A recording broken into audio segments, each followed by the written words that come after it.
Good afternoon, everyone. My name's Brett Scharfs. I'm the director of the International Center for Law and Religion Studies, and it is my pleasant task to introduce our keynote speaker this afternoon. I'd like to begin by echoing the gratitude of others for the organizers, including Matt Latimer, and special thanks to Dean Krug and to Kelly Testy before her for opening this forum for an important and, we hope, valuable conversation today. Dr. Katrina Lantos Swett serves as the president of the Lantos Foundation for Human Rights and Justice, which was established in 2008, to continue the legacy of her father, the late Congressman Tom Lantos, who served as the chairman of the House Foreign Affairs Committee and was the only Holocaust survivor ever elected to Congress. In addition to this, Katrina, Dr. Swett, is the children of two Holocaust survivors. Both her mother and father emigrated to the United States in the late 1940s after World War II and were both Hungarian refugees. And I think this experience has sensitized Dr. Swett in significant and remarkable ways to the importance of religious freedom and the perils of discrimination and of persecution of people based upon their religion or belief. Congressman Lantos, her father, was the founder of the Congressional Human Rights Caucus and was widely acknowledged as one of our nation's most eloquent and forceful leaders on behalf of human rights and justice. And this is, if anything, an understatement because the role that Congressman Lantos had in promoting human rights for all people in all places around the world, I think surely puts him in the first rank of defenders of human rights in the post-World War II era. Under the leadership of Dr. Swett, the Lantos Foundation has rapidly become a distinguished and respected voice on key human rights concerns, ranging from advancing rule of law globally and fighting for internet freedom in closed societies to combating the persistent and growing threat of anti-Semitism and Holocaust denial. Dr. Lantos Swett is the former chair and vice chair of the United States Commission on International Religious Freedom, and teaches human rights and American foreign policy at Tufts University. For those of you who may not be familiar with the Commission, it was created as part of the International Religious Freedom Act in 1997, and it's an independent agency under Congress with members appointed by the President and the majority and minority leaders of both the House and Senate. They have a professional staff, and their job is to monitor religious freedom around the world and to advise Congress and the President and work with the State Department in promoting religious freedom. It was during her time serving on the Commission that I got to know her when I heard her speak several times about the importance of religious freedom. And if past is prologue, we're all in for a real treat today. Dr. Swett also currently serves as co-chair of the board of the Committee for Human Rights in North Korea. I don't even know what to say about that, Katrina, other than I guess this demonstrates a willingness to take on hard tasks, which is significant. And the Budapest-based Tom Lantos Institute.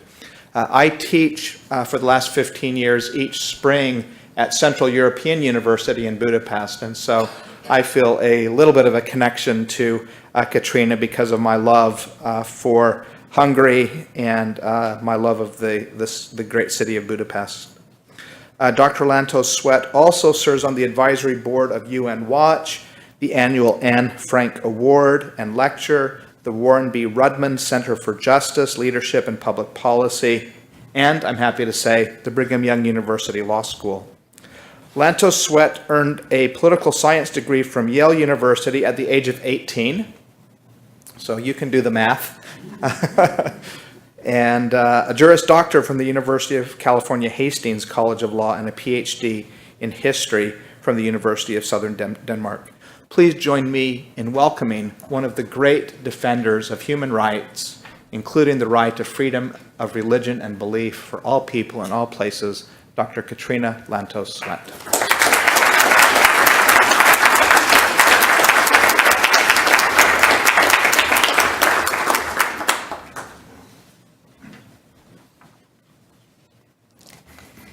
Good morning. I want to thank you, Brett, for a very, very generous introduction, and I appreciate that very much. It is an honor and a pleasure for me to be here with you today. Let me begin with a confession, which is an undertaking often encouraged for people of faith, and that is that I am passionate about the subject of freedom of religion, conscience, and belief. During the 4 years that I served as a member, as vice chair, and 2 terms as chair of the U.S. Commission on International Religious Freedom, I came to appreciate more deeply than I had before how essential this bedrock human right is, not only to our individual sense of dignity and integrity, but to our civic diversity and flourishing. So I'm very excited to have the chance to talk with you today about these ideas. But I also have to say that I'm very excited to be with you at the University of Washington.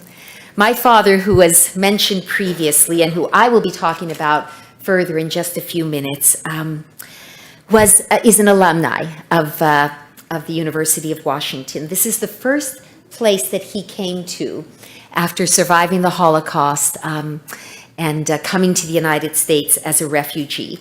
And so this place has really quite an extraordinary position of honor and resonance and memory in my family's life. And I have to say, it feels a little bit for me like a homecoming to be with you today. So I thank you so much for inviting me.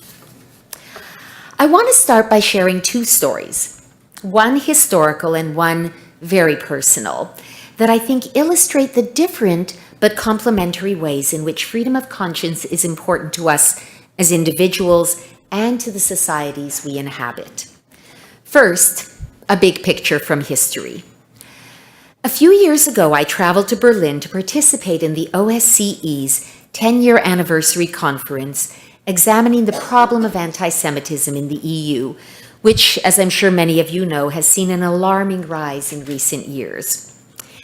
It was a sobering and, in some ways, quite discouraging conference, but an experience I had while there also reinforced my conviction that history is not kind to, nor does it ultimately reward those who trample on the religious rights and freedoms of others. This truth was vividly underscored for me while on a brief tour of Berlin during a break from the conference.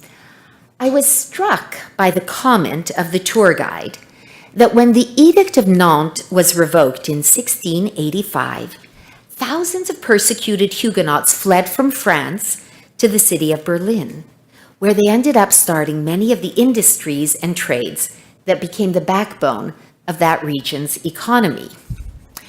Now, at this point, I always like to say, you will recall that the Edict of Nantes, but rarely are my groups literate and historically illustrious enough to actually recall the Edict of Nantes. And I want to assure you that when I first heard that comment from the tour guide, I didn't really know much about the Edict of Nantes. So when I got back to my hotel room, I quickly looked it up.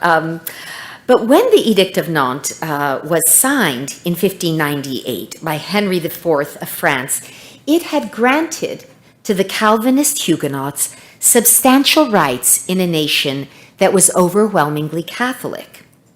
This was a break from the long-standing tradition that the religion of the ruler of a nation would determine the religion of those he ruled.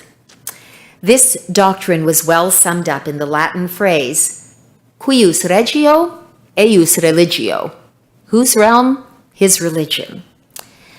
One might view the Edict of Nantes as kind of an early advancement of the right to freedom of religion, and obviously, therefore, its revocation was a huge step backwards. But the key point I want to make is that by driving the Huguenots out of their land It was the French who suffered, and economically and in other ways, and the community that gave them refuge benefited. I don't think it is too much of a stretch to see some analogies to the controversies we're facing here today in our country regarding refugees and immigrants seeking to come here. But the key point that I would like to emphasize is, as illustrated by the case of the Huguenots fleeing to Berlin, is that protecting religious liberty is not just the right thing to do, which it is, but it is almost always, in the long run, the smart thing to do as well. The second story is very personal and is from the life of my father, Tom Lantos. As was stated a few minutes ago, he was the only survivor of the Holocaust ever elected to Congress, and he rose to become not only the chairman of the House Foreign Affairs Committee, but more importantly to me, he was the founder of the Congressional Human Rights Caucus. And I do believe he was one of the most forceful and eloquent advocates for human rights that our government has ever had. He was a young Jewish teenager in 1944 when the Germans occupied his native Hungary, an allied nation that Berlin feared, correctly, was on the verge of switching allegiances. The German occupation began the true nightmare for the Jews of Hungary. Ultimately, some 500,000 Hungarian Jews lost their lives during the horrors of that time. My dad, like thousands of other Jewish boys, was initially rounded up and sent to a slave labor camp outside of the capital, Budapest, where he was conscripted into forced labor under brutal conditions. He rarely spoke about this time, but many years later, his closest companion, who survived the slave battalion as well, shared this story from those dark days. The Hungarian commander of my father's labor group decided to sort of burnish his reputation by compelling all the Jewish boys in his barracks to be baptized. They were frightened. They were essentially helpless and at his mercy. So they all complied, all except for two, my father and his friend, Nori Kerenyi. They were badly beaten for their refusal, and yet they did not comply. From what I know of my father back then, he was not an especially religious teenager, although in the few letters that survived from that time, he wrote about his belief in God, a belief that over time would give way to a more skeptical agnosticism. But I don't think it was so much his deep religiosity that made him refuse to be baptized against his will, as it was his recognition that his inherent and inalienable right to possess his own soul was at stake, and he was prepared to pay a high price to defend it. Something within that young boy intuitively understood that if he were to allow this trampling upon his conscience, he would lose something of inestimable value. I like to think that the character my father developed that made him such a brave and bold defender of the rights of others began in that moment when he chose his integrity and his dignity over his safety. So, freedom of religion, conscience, and belief matters a lot. It is crucial to building people and communities of character, and there can be little doubt that today this precious right is in peril in many parts around the world. And in places where religious freedom is in peril, a whole basket of other cherished fundamental rights are also at risk. It is no accident that religious freedom is often called the first freedom. This is not merely because of its prominent place as the first freedom in the First Amendment of the Bill of Rights, but because it is the wellspring from which so many other revered freedoms flow. Freedom of speech, freedom of the press, freedom of assembly, freedom of association, equal protection of the law. I think a strong argument can be made that each one of these pillars of a democratic, tolerant, pluralistic society is anchored in the bedrock protection of religious freedom. And in fact, a growing body of social science research bears this out. Studies by the Pew Foundation and others have found a strong correlation between the robust protection of religious freedom and the flourishing of other social goods, such as stability, prosperity, democracy, and interestingly, and to me quite important, higher socioeconomic status for women. And yet, for all the ways in which we can see that religious freedom is an enormous benefit to society, there is a counter-narrative that cannot be ignored. The purpose of religious freedom is to give people the widest latitude to live out their lives according to the dictates of their own conscience. That sounds pretty good to all of us. But what if their convictions, what if their pursuit of religious virtue leads towards intolerance, claims of religious supremacy, and yes, even to religiously motivated violence? This is no mere speculation. Just a quick mental review of the last 12 months of terror attacks around the world confirms that the majority of them have been motivated by radical religious extremists who justify unspeakable acts of violence in the name of their devotion to God. How can this be? Has it something to do with the nature of religion itself, or is it our human nature that is to blame? Religion, particularly religions based on revealed truth, like the three Abrahamic religions, Judaism, Christianity, and Islam, make the highest and most audacious claims imaginable. Namely, that the truths they teach have been imparted directly from God. Let's be honest, that is the ultimate trump card, is it not? In the words of an old Texas preacher, it turns out that everyone wants a theocracy, and everyone wants to be Theo.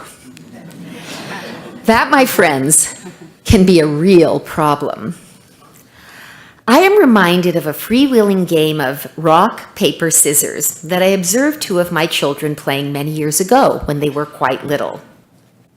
Now, I think most of you know how you play rock, paper, scissors. You sort of have your hands behind your back and you count to 3, and then you have to pull out either a rock, a paper, or a scissor. And in each round, one of those has the possibility of defeating the other. So paper covers rock, the rock breaks the scissors cut the paper, and whichever one wins the round, wins the round. So they were playing rock, paper, scissors.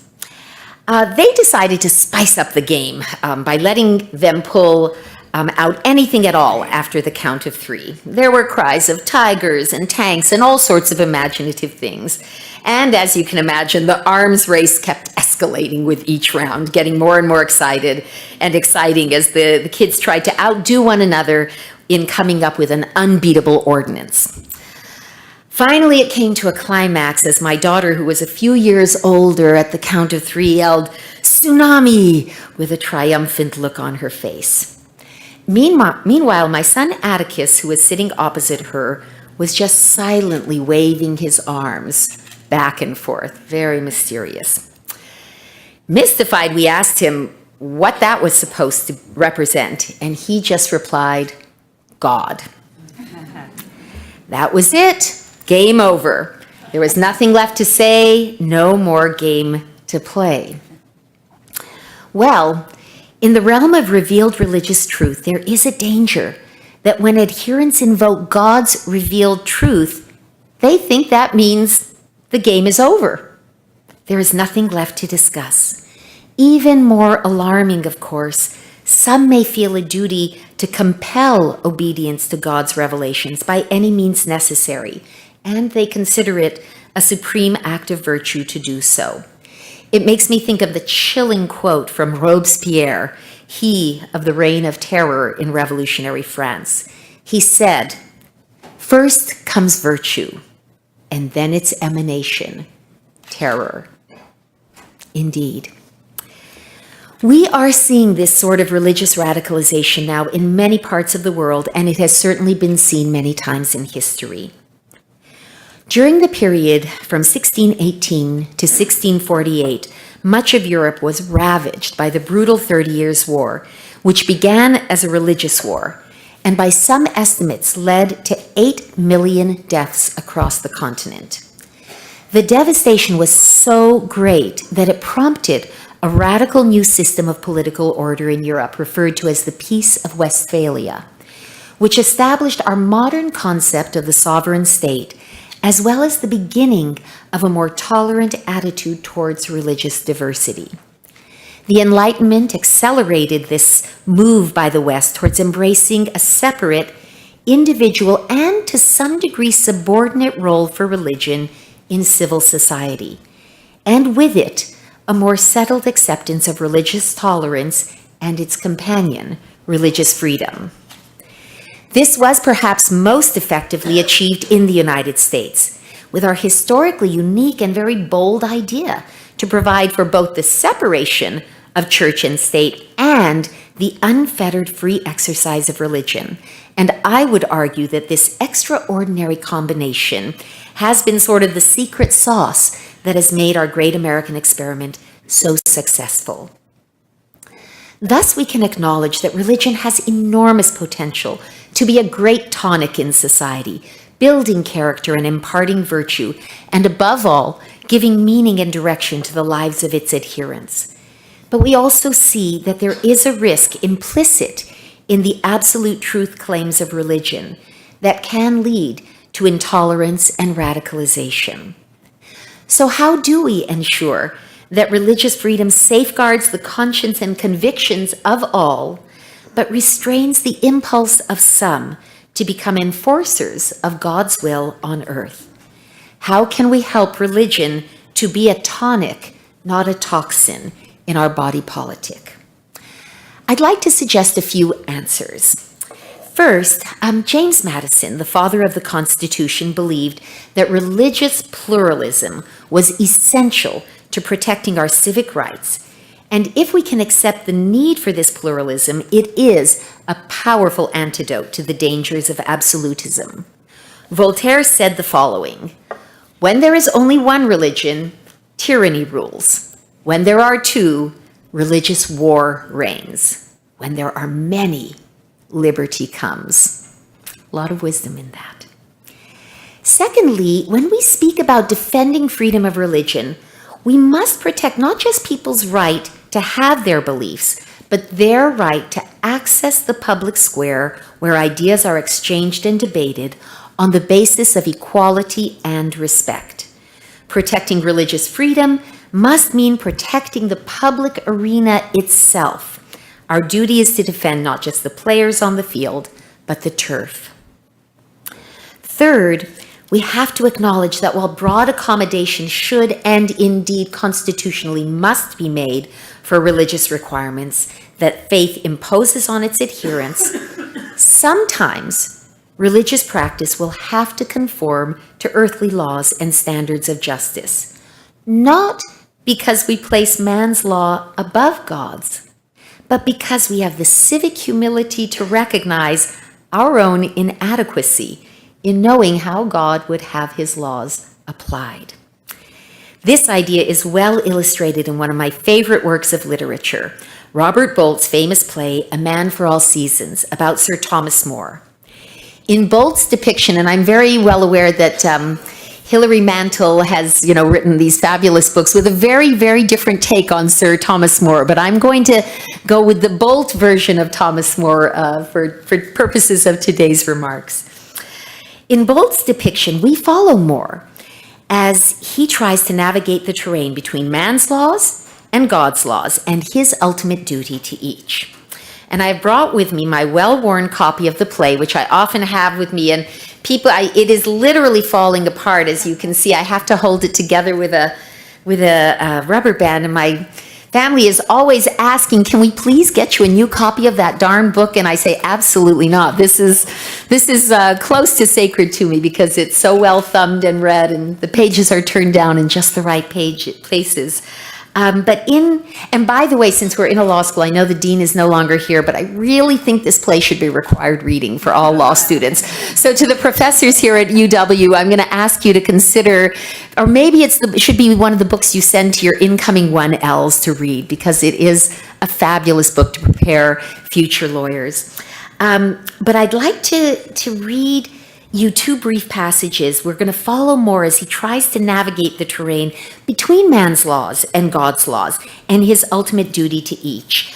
So let me just quickly read to you. The first we find early on. He has retired from public life. He was, Lord Chancellor, but as Henry VIII has made the decision to break with the church in Rome over his desire to divorce his first Catholic wife out of a desire to marry Anne Boleyn, there is an oath that all people are being asked to swear to, an oath of succession, basically committing their fealty to Henry as the head of the Church of England. And Thomas knows he cannot in conscience do that, and so he has withdrawn from public life, very much hoping to live out his days in peace, unmolested as it were.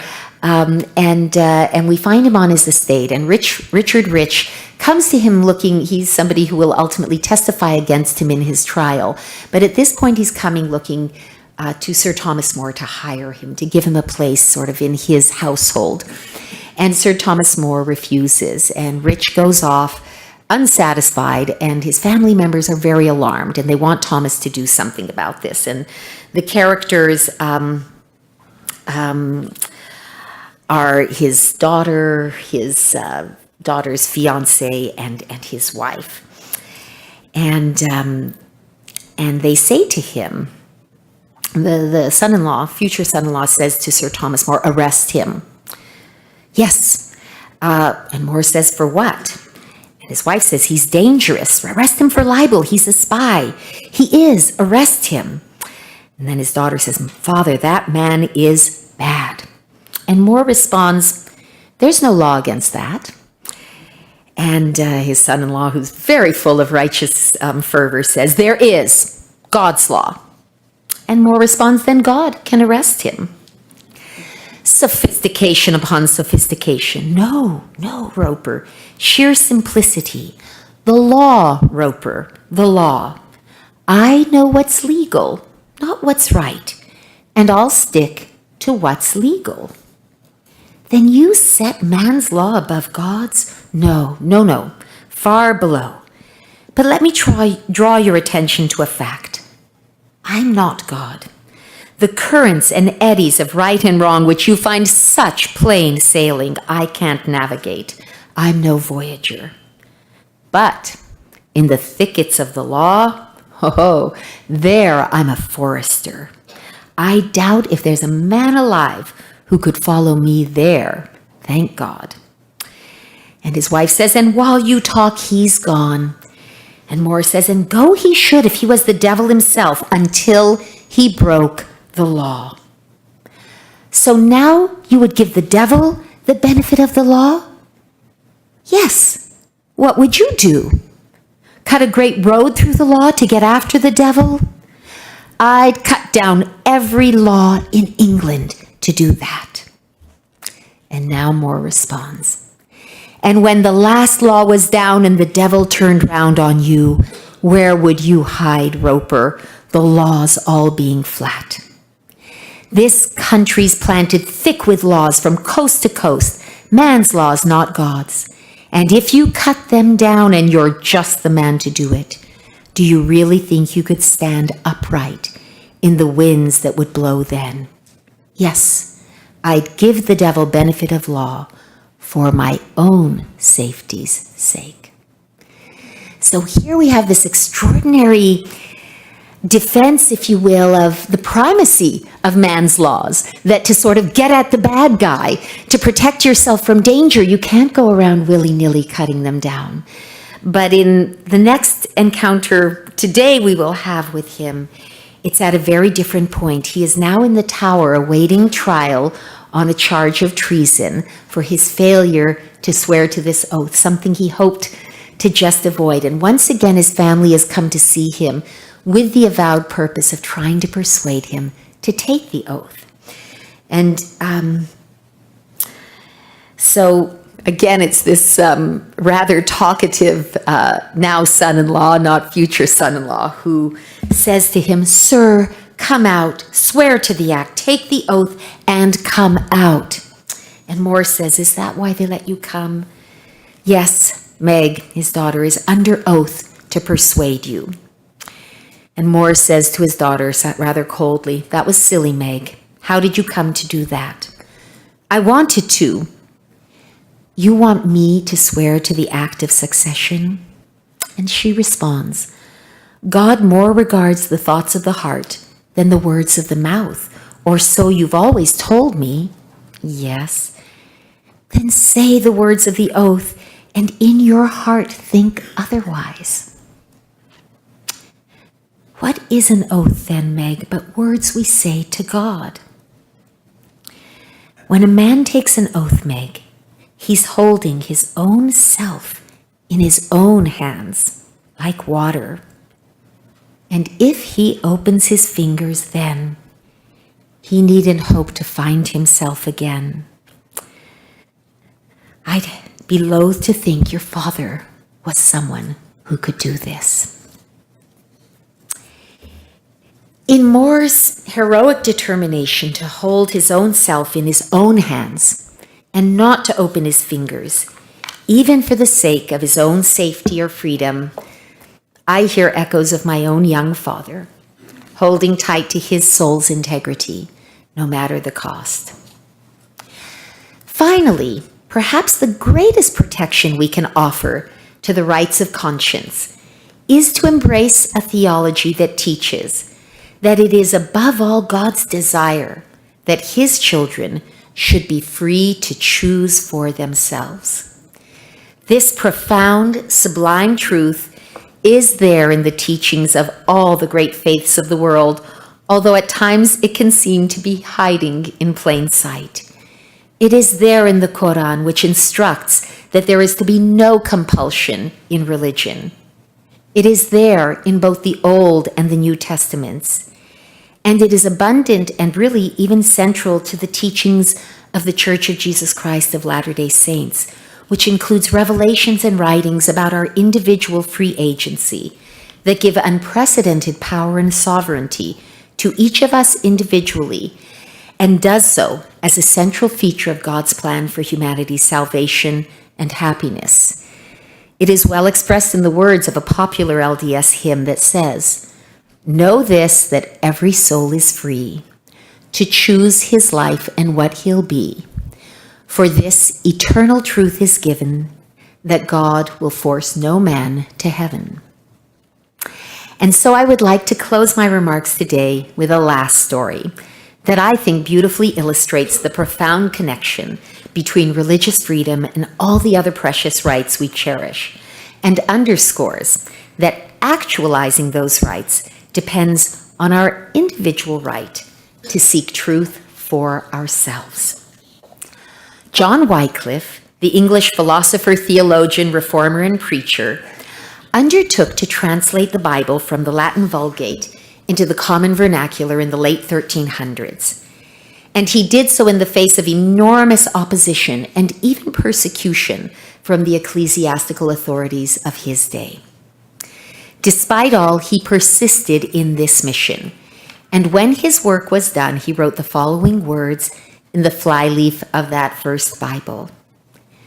"The translation is complete and shall make possible government of the people, by the people, and for the people." Now, we all know those words, but we trace them to a very different context, President Lincoln and those immortal words of the Gettysburg Address.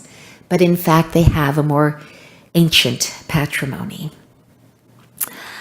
Now, we cannot know precisely what Wycliffe meant when he wrote those words, but I believe he was illuminating for all of us the profound insight that when men and women are free to pursue and understand truth for themselves without compulsion, they become empowered to build societies that honor the claims of conscience and the fundamental liberties of all people.